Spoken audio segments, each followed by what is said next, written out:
They say that for every memory we lose to the erosion of time, a flower blooms in a place hidden from the eyes of the world, a place that exists not on any map, but on the fragile edge of recollection. It is called the Garden of Unfading, a legend whispered not as a fairy tale, but as a profound and aching hope. This is not a garden of life, for life is a story of growth and decay. This is a garden of preservation, a silent archive of moments that the universe has otherwise forgotten. The legend speaks of a lone, timeless gardener, a being who walks its endless paths not with a watering can, but with a quiet reverence. For the gardener does not cultivate plants, but memories. Each blossom, each leaf, each winding vine is a single crystallized moment, plucked from the river of time just before it dissolved forever. A moment of incandescent joy, a quiet afternoon of sorrow, a whispered promise, a final goodbye. The Garden of Unfading is the sanctuary of these lost moments. It is said that the entrance to this place cannot be found by seeking it. There is no hidden gate, no secret key. The way in is through an act of profound remembrance. It opens only to those who, in a moment of intense nostalgia or overwhelming grief, manage to recall a memory with such clarity that it briefly tears the fabric of the present. For that single, fleeting instant, a door of light appears. To step through it is to leave the world of becoming and to enter the world of what has already eternally been. This is its story, a journey into the nature of eternity and a quiet reflection on the beautiful, terrible price of never forgetting. To step into the Garden of Unfading is to have the very definition of beauty and silence recalibrated. The first thing one notices is the light. It is a perpetual golden hour, the soft, warm glow of a perfect late afternoon. Yet it does not move. There are no shadows that lengthen or shorten. It is a static, captured perfection. The air is perfectly still. No leaf trembles, no petal sways. The gentle breeze that animates the mortal world is absent here, for the wind is an agent of change, a carrier of seasons and decay. Here, there is only a profound, unbroken calm. And then there is the scent. It is the overwhelming perfume of 1,000 different flowers blooming at once, a symphony of fragrances so dense and so potent that it is almost disorienting. The sharp, sweet scent of rose, the heavy perfume of lily, the subtle fragrance of violets, all mingling in the motionless air. It is beautiful, but it is also deeply unnatural. A world without the smell of damp earth, of rain, or of decay is a world without a future. The silence, too, is unlike any earthly quiet. It is not an emptiness, but a fullness. It is the hum of 1,000,000 preserved moments, each one resonating in its own perfect stasis. You walk on paths of soft, green moss that never grows or recedes, past flower beds of impossible perfection. Every blossom is in its absolute prime, unblemished by insects, untouched by blight. You see roses with petals as soft as velvet, tulips holding their color with the intensity of stained glass, and irises so deeply purple they seem to absorb the very light around them. It is a paradise of form, but it is a silent, breathless paradise. A chilling realization begins to dawn. This is a place where nothing ever dies, but it is also a place where nothing is ever truly born. It is an exquisite museum of what was, forever locked away from what could be. The true mystery of the garden is revealed not in its grand design, but in the intimate stories held within each individual flower. As you walk its silent paths, you begin to understand that these are not mere plants. They are living reliquaries of emotion. You approach a bed of crimson roses, their color so deep and vibrant it seems to pulsate. As you draw near, you feel a faint warmth radiating from the petals, and you hear the ghost of a half-forgotten melody in the air. These are not just roses. They are the crystallized memory of 1,000 first loves, the single, perfect moment of a racing heart and a nervous, fumbled touch preserved in bloom for eternity. Further on, you find a grove of pale, white lilies, perpetually cool to the touch. The air around them is noticeably quieter, as if they absorb all sound. These are the lilies of grief, each one a final, silent farewell.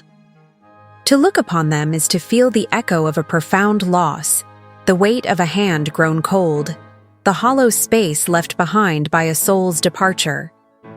They are beautiful in their sorrow, a testament to the love that makes loss so painful. In a sunnier part of the garden, fields of golden dandelions stretch out, but their seeds do not fly. They hang suspended in the air around the flowers, each seed a tiny, glowing orb of light. These are the moments of pure, innocent joy. A child's unrestrained laughter on a summer day, the simple pleasure of a shared secret.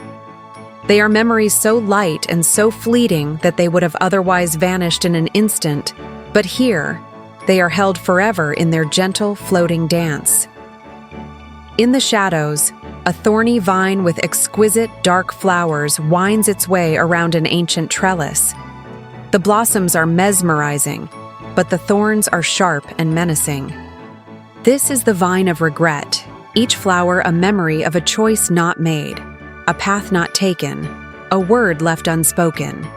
Its beauty is the beauty of what might have been, a painful and seductive allure. And through it all, the gardener moves. A tall, silent figure in a simple hooded robe, face always obscured by shadow. They do not water or prune or weed. Their work is more subtle. They tend to the space between the memories, ensuring that the incandescent joy of the dandelions does not intrude upon the solemn grief of the lilies, that the warmth of the roses does not scorch the delicate vine of regret.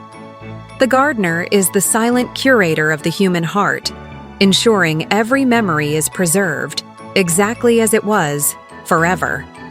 The journey through the Garden of Unfading is one of detached wonder, a walk through a gallery of other people's souls, but the climax of the pilgrimage is always personal. In a quiet, overlooked corner of the garden, the traveler inevitably finds a memory that is their own.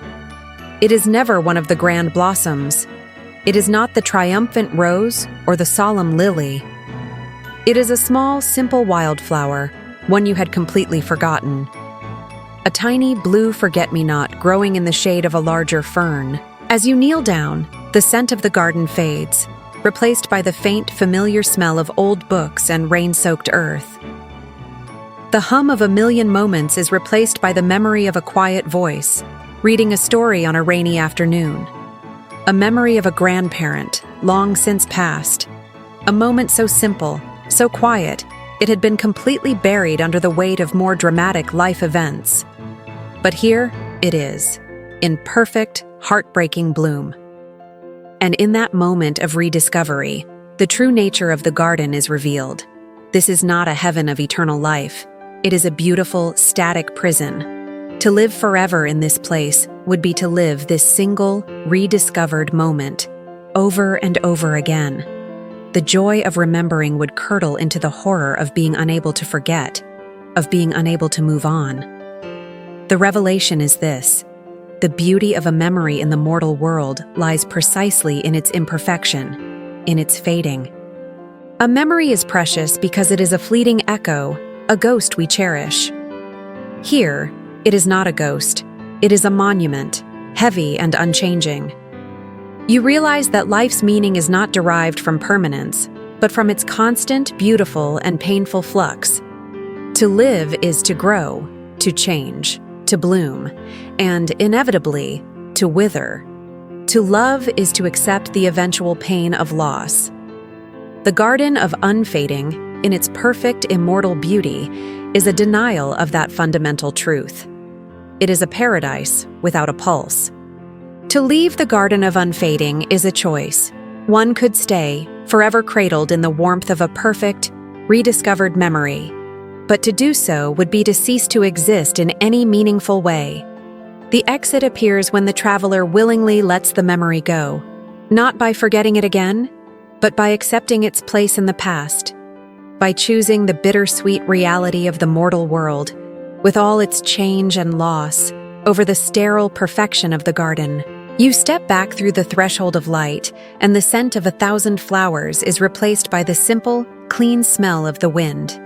The silence of the garden gives way to the gentle, living sounds of the world. You are left with a profound understanding. We are all the gardeners of our own private landscapes of memory. Some blossoms we tend to daily, polishing their petals until they shine. Others we neglect, allowing them to become overgrown in the weeds of our busy lives. But every memory, whether of joy or sorrow, is a part of the soil that makes us who we are. The purpose of memory is not to create a static shrine to the past, but to enrich the present. A memory of love lost makes new love more precious. A memory of failure makes future success more meaningful. The Garden of Unfading teaches the ultimate lesson, that our mortality, our ability to lose and forget, is not a curse. It is the very thing that gives our fleeting moments their infinite, heartbreaking beauty.